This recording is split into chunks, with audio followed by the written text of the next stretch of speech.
Welcome to RAce Country Cottage, Week 5 build at Retired Tranquil in Thailand. This week the video covers extending the footing columns, ground beam installation, starting on our plinth or main beam, and some land sculpting. Hope you join us for this week's update.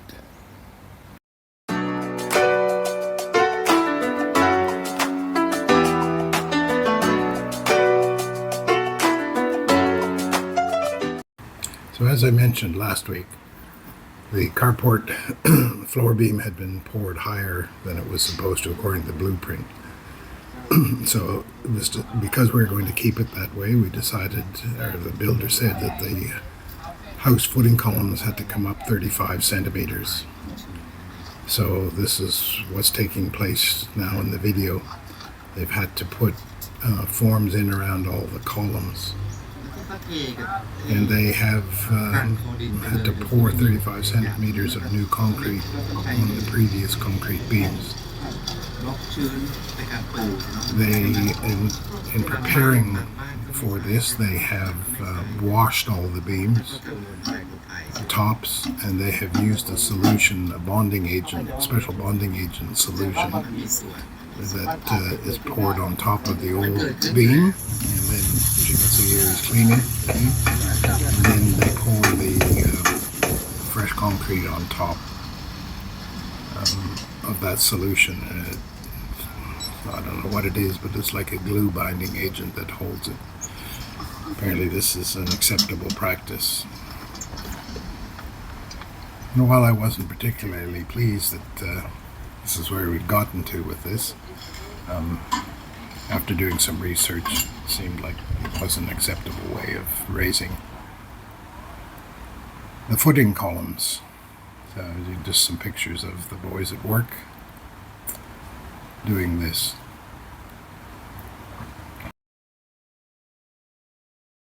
So with the forms off the columns and the concrete all set and dried, they moved on to put the house ground beam in. Now normally it's just a 10 centimeter beam to put blocks on that fill in under the main house beam or plinth beam. But in this case they've decided to go for a larger beam that will almost meet the ground or plinth beam. So they've tied all the footing columns with rebar and set the forms in place, as you can see here. And this beam just goes around the perimeter of the house. And they're now filling in all of the concrete. I'll just let the video play out. Don't need to comment on it. You can see what everyone's up to.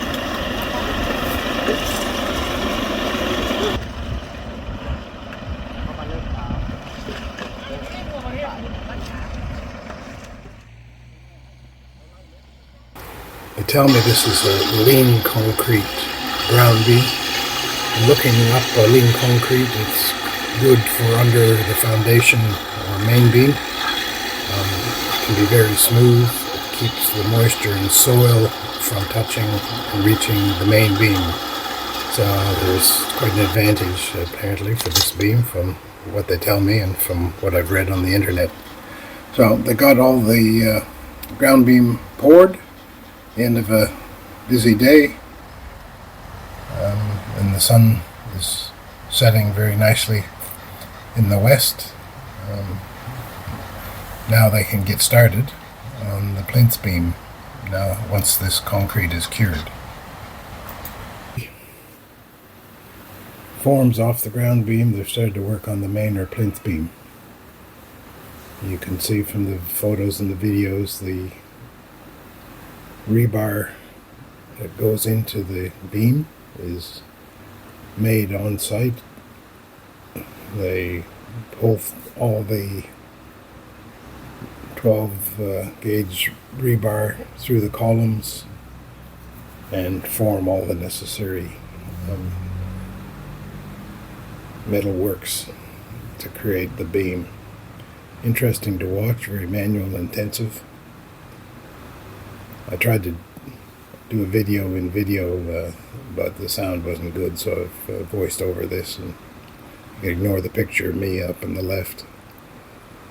You can see how the beam ties through the footing columns, and the form of some of the beam work, more to be done.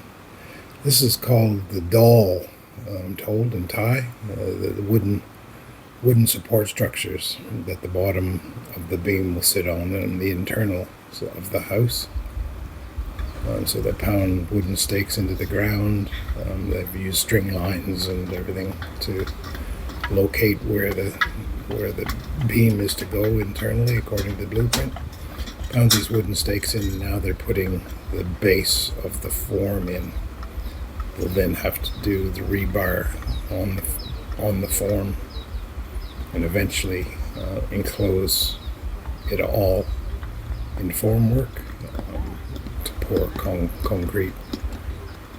So that has been the majority of the work going on this week. It's not complete. It'll probably go on a lot of next week as well to get to the point where they're ready to pour, I suspect.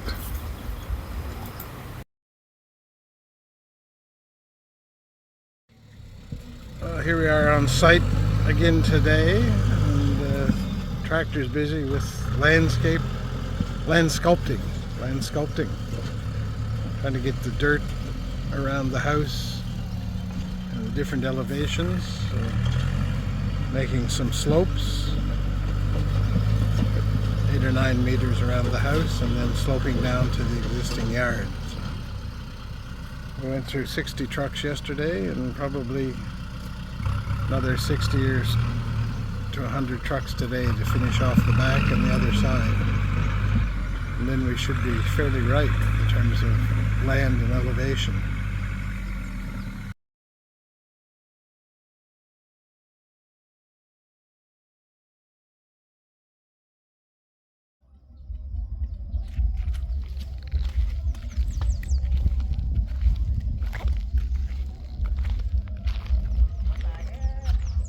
So we have a bit of a view of the work site as a Saturday, the 18th of May.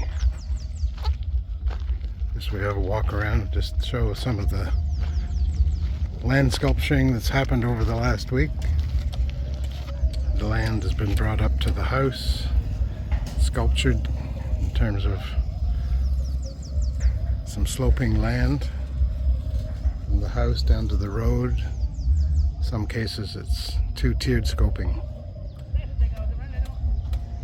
Anyway, quite pleased with the way it's progressing, and I think the way it'll end up will be quite nice.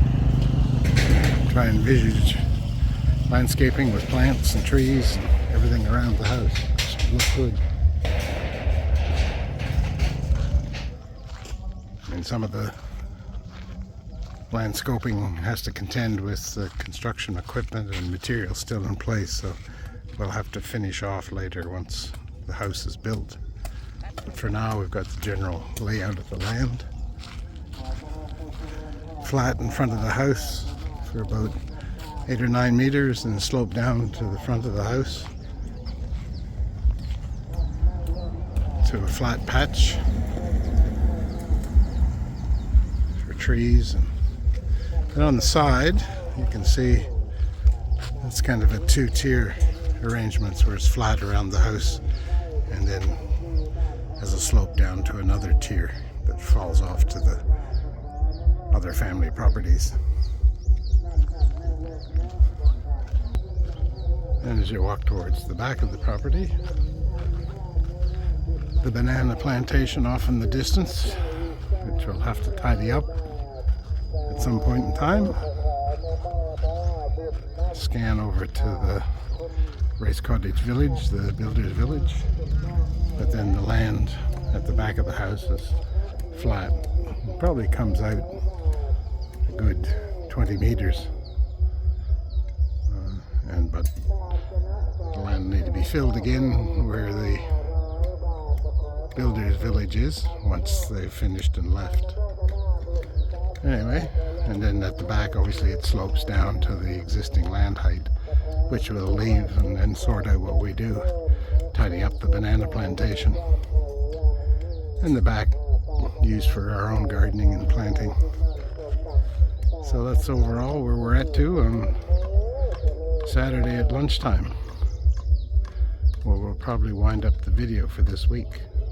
Cheers.